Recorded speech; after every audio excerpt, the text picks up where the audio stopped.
moment my brother-in-law grabbed my wrist, the backyard went quiet in that strange way it does right before something breaks, like the air itself is holding its breath.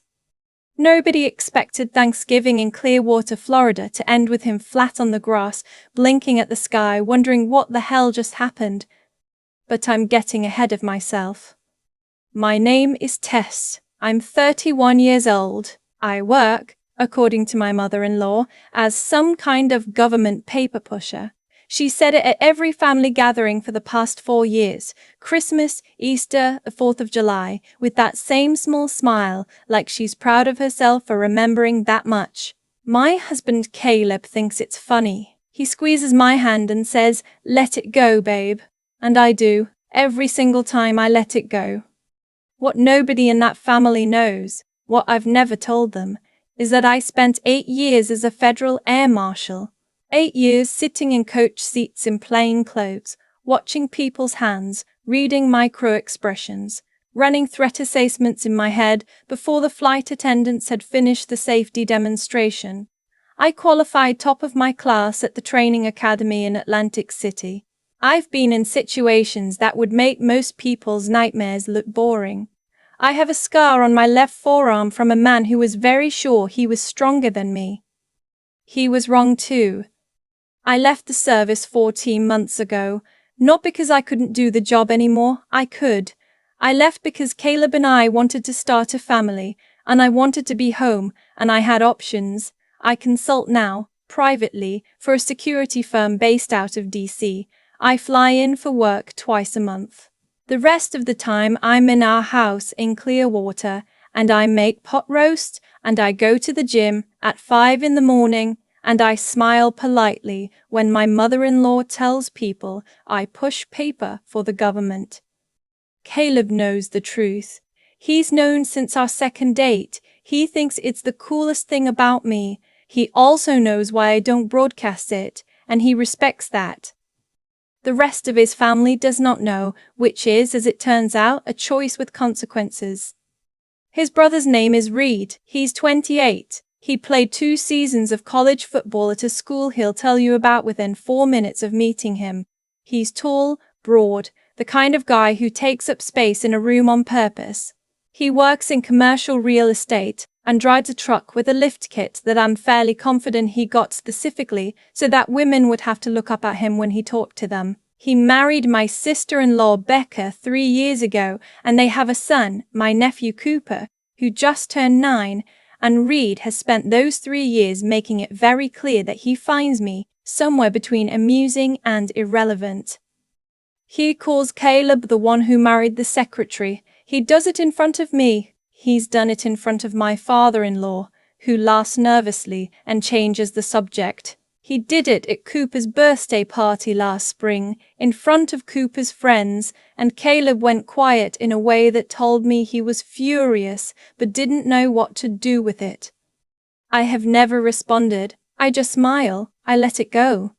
I've let it go enough times that Reed has decided there's no bottom to how far he can push. That was his mistake. Thanksgiving this year was at my in-laws' place, a nice ranch house in Clearwater with a big backyard and a screen porch and a pool that nobody uses because it's heated, but you still have to admit it's November. My mother-in-law Dottie had been cooking since Tuesday. There were 22 people. Caleb's extended family is enormous in the way Southern families sometimes are. Cousins and cousins of cousins, aunts who haven't seen each other since a funeral. A great-uncle named Herschel who fell asleep in the recliner before the appetizers were out and stayed that way for 4 hours. It was fine. It was nice, actually. I like Caleb's family when Reed isn't performing for them. The trouble started at the folding table near the pool where the older kids had been playing some card game that devolved into argument. Cooper and his cousin Maya, who's 11, had gotten into it over something. I couldn't hear what from inside the porch, and by the time I noticed, Reed was out there handling it. I use that word loosely. Handling it, for Reed, meant crouching down to Cooper's level and grabbing the back of his neck in that way some men do when they think they're being authoritative, fingers gripping, forcing the boy's face toward him. Cooper's 9. He's a sweet kid, a little shy, the kind of child who goes still when he's scared instead of crying. He was very still. Hey, my voice came out before I'd decided to speak. I was already standing up from the porch table, already moving. Reed, let him go. Reed looked over his shoulder at me. He didn't let go. Stay out of it, Tess. I'm not asking twice. There was a beat. The backyard went quiet, that particular quiet that happens when adults sense something shifting. My mother-in-law appeared in the doorway behind me. Caleb came around the side of the house. Reed released Cooper's neck and stood up to his full height, which is 6'2", and he looked at me with an expression I'd seen before, not on Reed specifically, but on a type. The expression that says, "You're about to embarrass yourself." "You got a problem," he said. "You were hurting him." "I was disciplining him. That's what fathers do. You wouldn't know." That last sentence was a gut punch and he knew it. Caleb and I had lost a pregnancy 8 months ago. It wasn't a secret in the family. Reed had been told. He said it anyway. I breathed. I kept my voice level. "This isn't about me. You grabbed your son by the neck hard enough that he went still. That's not discipline, that's intimidation." He laughed, a short, dismissive sound that he aimed at the general audience of relatives who had materialized around us. "Listen to the paper pusher. You're going to lecture me on how to raise my kid." I heard someone inhale sharply. I think it was Maya. "Walk away, Reed." Or what? He took 2 steps toward me. He was doing the thing, the physical thing, using size to close distance, expecting me to step back. "You're going to write a strongly worded memo at me." I didn't step back. He wasn't drunk. That's the thing I want to be clear about. Reed wasn't drunk at that point. He'd had 2 beers that I'd counted. He wasn't impaired. He made a choice, completely sober, to reach out and grab my arm above the elbow. Not a gentle grip. A grip meant to move me, to physically relocate me from the conversation. The muscle memory took over before my conscious mind finished processing what was happening. I rotated my arm inward, breaking his grip at the thumb. The weakest point of any grab, something you learn in the first week of defensive tactics training. The rotation continued into a wrist lock, my left hand coming over the top of his. My right forearm went under his elbow and I applied upward pressure. Controlled, deliberate, exactly enough. He bent forward at the waist, which is what the body does when that particular joint is compromised. I used his forward momentum to guide him down, and he went from standing to on his knees on the grass in about 4 seconds, his arm extended behind him in a position that was very uncomfortable but not damaging, provided he didn't struggle. He struggled. I increased pressure slightly. He stopped. "Let go of me," he started. "I will. Stay still." The backyard was completely silent. I held him there for 3 seconds, long enough for everyone to understand what had just happened, long enough for Cooper to see. Then I released his arm, stepped back, and let him get up on his own. Reed got to his feet. His face was red. He was breathing hard through his nose. He looked at me with an expression I didn't have a name for, something between fury and something else, something quieter and more confused, like he was doing math that wasn't adding up. He stopped himself, looked around at the family. "Did you all just see that? She attacked me." Silence. "She assaulted me. I want someone to call. This is," he gestured at his arm. "She could have broken it." "I could have," I said. "I didn't." More silence. My mother-in-law made a sound in her throat. She was looking at me the way people look at something they thought they recognized and suddenly don't. My father-in-law, a quiet, fair man named Gene who coaches Little League and means it, was watching me from near the grill. I couldn't read his expression. Caleb was standing at the edge of the patio, and he was not moving to Reed's defense, and he was not looking at me with confusion. He was looking at me with an expression I knew very well. pride, and a little bit if I told you this would happen eventually. Reed found his voice again. Someone better explain to me what just happened, because your wife just put her hands on me, Caleb, and I'm waiting for you to do something about it. Caleb looked at his brother for a long moment. Then he looked at Cooper, who was still standing by the card table watching me with wide eyes. Cooper, Caleb said gently, you okay, buddy? Cooper looked at me. He nodded once, very small. Reed. Caleb's voice was even. You grabbed Tess's arm, and before that, you had your hand on Cooper's neck hard enough that Maya came inside to get me. That's not. I'm not asking you to agree with me. I'm telling you what I saw. She put me on the ground, Caleb. Yeah, Caleb looked at his brother. She did. The afternoon unraveled from there, the way these things do. Reed retreated to the porch with two of his college friends who'd come for dinner and spent an hour being loudly aggrieved. My mother-in-law pulled me into the kitchen and asked me, very quietly, her voice careful and controlled, whether that was really necessary. I told her that Reed had grabbed me and that I'd responded and that I was sorry the holiday was disrupted but not sorry for what I'd done. She listened. She didn't respond. She went back to the sweet potatoes. My father-in-law came to find me about 20 minutes later in the front yard where I'd gone to get some air.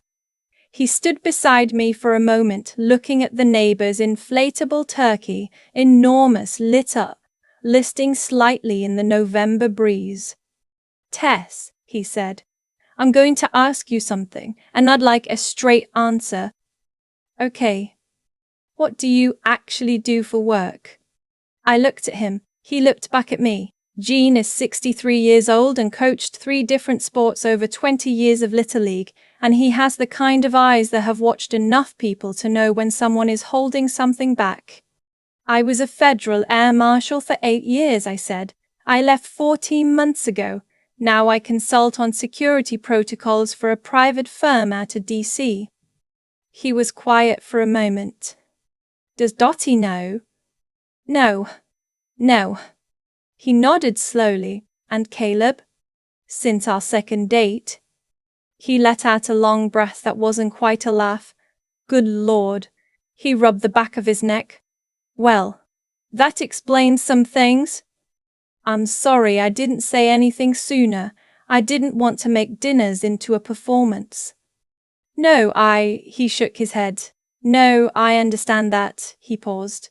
Reed's been out of line with you for a long time. You know that, right? That's not something I missed. I know. I should have said something. Gene. I should have, he said firmly, in the voice he probably used with Little League kids when he was being honest with them. That's on me. He looked at the turkey. Cooper's been scared of him for about a year. Becca doesn't see it, or she doesn't want to. I've been watching it. I didn't say anything. Are you planning to report what happened today? The neck grab with Cooper? I took video, I said. I started recording when I first walked out. Maya's 11. She came inside to get Caleb because she was scared. I think there are grounds. He was quiet for a long time. The turkey swayed. Do what you need to do, he said finally. Whatever you decide, I'll back you up. I looked at him. Thank you. He patted my shoulder, once the way fathers do, and went back inside. I stood there alone for another few minutes. The sky was going that particular Florida pink that happens around 5 in November, when it's finally cool enough to be outside without sweating through your shirt. I could hear voices from the backyard, muted through the fence. Someone laughed. The holiday was continuing without us. I thought about Cooper's face when he went still, the specific stillness of a child who has learned that going still is safer than reacting. I thought about all the times I'd let it go. I called my contact at the Pinellas County Sheriff's Office from the front yard, quietly, while the neighborhood kids rode bikes past me in the last of the afternoon light. I told her what I had. She told me what the next steps were. I went back inside and helped clear the dessert table. Reed left before pie. He didn't say goodbye to me. He did say loudly to Caleb on his way out that Tess had issues and that he wasn't going to come back to family events if she's going to be a problem. Caleb looked at his brother with the particular expression of a man who has made a decision and is at peace with it. Okay, Caleb said. Just okay, nothing else. Reed left. The screen door banged shut behind him. My mother-in-law cried a little, quietly, at the kitchen sink. I don't blame her. I stood next to her and handed her a dish towel and didn't say anything because there wasn't anything useful to say. Her holiday was broken. Her family was cracked along a fault line that had been there for years, and it had finally given way. That's a grief that needs space, not explanation. Later, after most people had gone and Caleb and I were loading the car, Cooper came out the front door in his socks. Becca was in the driveway buckling the car seat, and he stopped in front of me. He's 9. He has Reed's coloring, but Becca's eyes. Dark, careful, watchful. Tess, he said. Hey, buddy. He looked at the ground for a second, then back up at me. How did you do that? What you did to my dad? I crouched down to his level, not grabbing his neck, just getting to where we were eye to eye. It's called a control hold, I said. It's something I learned for my job. Your job is papers. That's what some people think, I said. My actual job was keeping people safe on airplanes. He considered this with the full seriousness of a 9-year-old processing important information. Like a superhero, he said. Like a marshal, I said. Which is better than a superhero because it's real. He thought about that. Then he nodded, very grave, and went back inside in his socks. Caleb watched from over the car roof. When Cooper was gone, he said, You okay? Yeah, I said. You? I think so. He closed the trunk. I should have told them a long time ago. About what you do. About who you are. I asked you not to. I know. He looked at the house, at the warm light in the windows, his mother moving in the kitchen, his father watching TV in the living room. But I think part of me liked that they didn't know. Like I had this secret that nobody else got to have. He looked at me. That was selfish. It was both of ours, I said. He nodded. He didn't argue, which is something I love about him. He knows when not to argue. 2 weeks later, Reed was formally cautioned by the Pinellas County Sheriff's Office regarding the incident with Cooper. The video I'd taken was reviewed. A report was filed. Becca called me once, very briefly, and asked me why I'd done it. I told her because I had video of her son going still under her husband's hands, and I couldn't drive home with that in my pocket and live with myself. She hung up. I don't know what she decided. That's not mine to control. My mother-in-law called me a week after that. She was quiet on the phone for a moment before she spoke. I owe you an apology, she said, for a lot of things, a lot of years. Dottie. Let me finish. Her voice was steady. I should have stopped it. The jokes about your job, I thought it was harmless, and I thought you didn't mind, and I was wrong about both things. She paused. Gene told me what you told him, about what you actually did. Yeah. You kept people safe, she said, for 8 years, while I called you a paper pusher.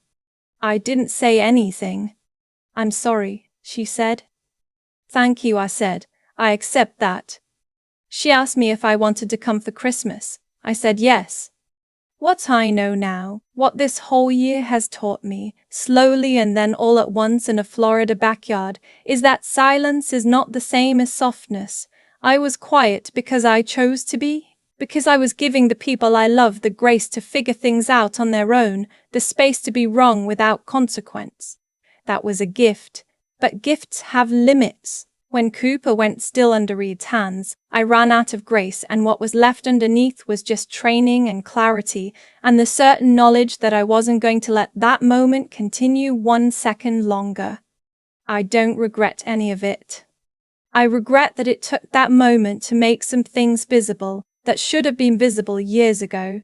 But I don't regret what I did in the backyard, or the phone call I made from the front yard, or the fact that there is now a formal record that Reed cannot explain away with charm in a loud voice.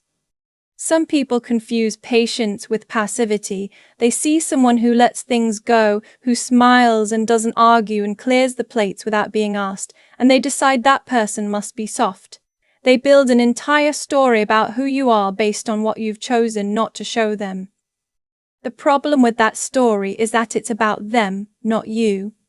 And eventually, life hands them the correction. I keep thinking about Cooper's face. Not the moment after, not when Reed was on his knees and the backyard had gone silent, but the moment before when my nephew was standing by that card table with his shoulders pulled in, going very still the way a child does when he's learned that stillness is the safest option available to him, 9 years old and already fluent in that particular survival skill. That's what stays with me. People talk about patience like it's passive. Like the person who smiles and clears the plates and doesn't argue must be someone who has nothing to say.